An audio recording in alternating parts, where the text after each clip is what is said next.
likeness sculpting. Everyone wants to be able to do it, including you. That's right, you're not special.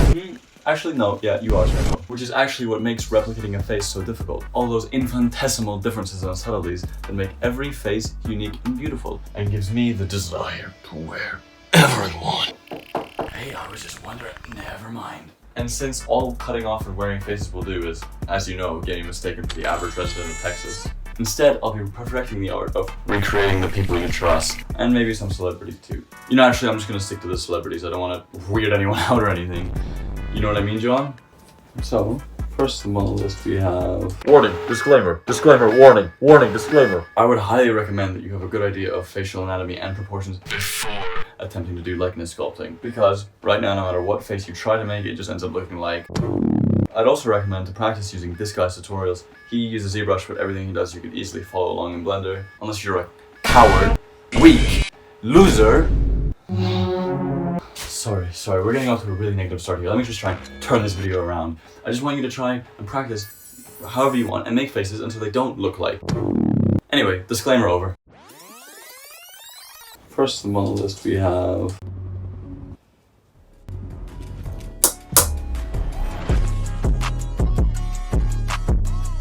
Who the fuck are you?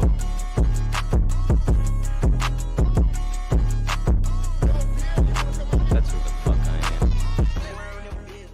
Of course, I already had a full reference board on Film Diff on my computer because, like, who doesn't? And I'll be honest with you, I don't really have any plan about how I'm gonna go about this. I'm kind of just walking this lonely road. I don't know where it goes, and just going along with it and seeing what happens.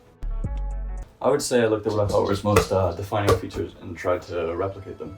After playing around with the shapes for a while, I was left with something that was pretty meh and not really the best likeness. But we're just starting out right. This is our start. At least we have a start, and then it disappeared. In fact, the way ZBrush keeps me out reminded me of the time that I ate an apple from the wrong garden. And don't get it twisted, this is not a 7 Seas related crash at all. You know what, actually, scratch that all together. Crash? This wasn't a crash, it was all part of the master plan, wasn't it? See, I knew I wasn't gonna get it the first time. And what did I say? Practice makes perfect. I wanted to start again from a new angle. I wanted to grow and improve and bloom. I started again, that's what I did. I made the proportion of his head, I mapped out the shape around his eyes, gave him that Margaret Thatcher-like pencil-thin mouth and his chiseled square jaw. Oh my god! Stop! Man, come on. This is no different from what you did the first time. Have I ever told you the definition of insanity? How about this? Have I ever told you how different someone looks without their eyebrows? So naturally, this perfectly logical thought process led me to my next idea, which was to add eyebrows and hair on the character before I continue any further. And wow!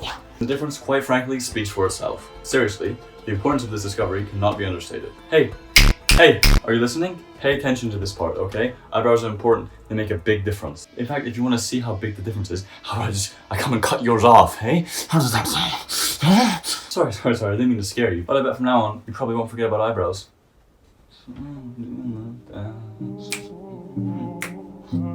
Of course, I understand you watch this video, you can't help thinking to yourself, what if it's fake? What if it's a fluke? All you can think is, liar!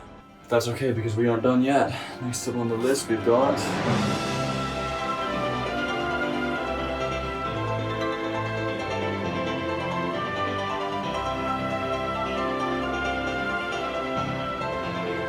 The name's Bean.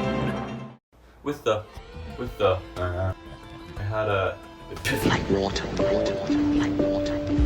While looking for reference, I found pictures from the Mr. Beast cartoon which accentuated a lot of his defining features, and I was like, wait a minute. For likeness. If there are already existing caricatures or stylized versions of a person, you can use those to very quickly find defining features. I just asked you something really quick. Oh, sorry, I didn't see you were filming. I'll come back later. Yeah, I think you will come back later. Hey, shut up! I said I'm sorry, I didn't realize, and I'd come back later. I was polite, I was cordial. I get it, okay? You're a little loser. I don't want to be stuck here any more than you want me to be, but I am. So deal with it and grow up. Dickhead.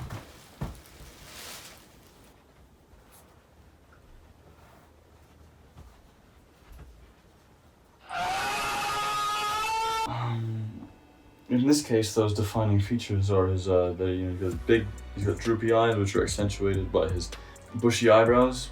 He didn't forget about the eyebrows, did you? But also, slightly more subtle. The puffiness in his cheeks and around his jaw that make it look like maybe he's got something in his mouth, and maybe like my dick. No. I worked on it for a while, but felt like I hit a wall and I couldn't get over. Then after ramming my head into it for a little while, I realized the feeling of being stuck. If you feel like you can't get one area right, it's okay to leave it and then go work on some other things. And by fixing something somewhere else, you might fix the overall issue that you thought you had. And then I also realized something else. Just look at these two pictures. Like this one's, Why are we still here? and then this one's more along the lines of, We will send unto them only you. Rip and tear until it is done. I realized this whole time, I've been making Rowan Atkinson, not Mr. Bean. So I fixed that up. It took me a little while, but like, come on, look at the difference. How can he do that with his face? It looks like the bone structure almost changes. Honestly, too, the most valuable thing I got out of this one was that little trick about using caricatures. It's a real time saver. Okay, I nailed the likeness here, so right now I'm 2 for 2. But these are pretty distinct faces, so some haters out there might think I cheated. So, got one more name on the list here to hopefully alleviate some of that. And that's, I know you mad cause I'm gooder than a bitch, right? You just hating cause we gooder than a bitch, huh? You just tripping cause we gooder than a bitch. Still keep them in the back so them bitches stay pissed. What up? my main goal here was to choose someone who is still recognizable but less distinctive. I was also able to get some original lens. Fun fact about Dashi, while I was looking for reference, I couldn't find a single picture of him without a hat. Whatever he's hiding underneath that hat must be crazy. But to be honest, when it comes to the actual sculpting, you have no issue. So I guess it's just like my mama said, I'm a super smart, gifted, talented, extra fast learner. Call me. One last important note, and it might just be a crazy coincidence that these three people share, but I found the most important part of the face to make the person recognizable was the cheeks, mouth, and jaw. You know what that means? We're a mask in public to stop street artists from stealing your identity. Now for my closing remarks, starting with, of course, a final side-by-side of all three. Likeness sculpting is one of those skills with an incredibly high ceiling. You know, there's always going to be room for improvement. I have gaps in my teeth. What? Me. How? There Are are you many kidding? techniques. Oh, not another one, man. Whatever. Wait, so there's a flying will of info ahead. Yeah, I know.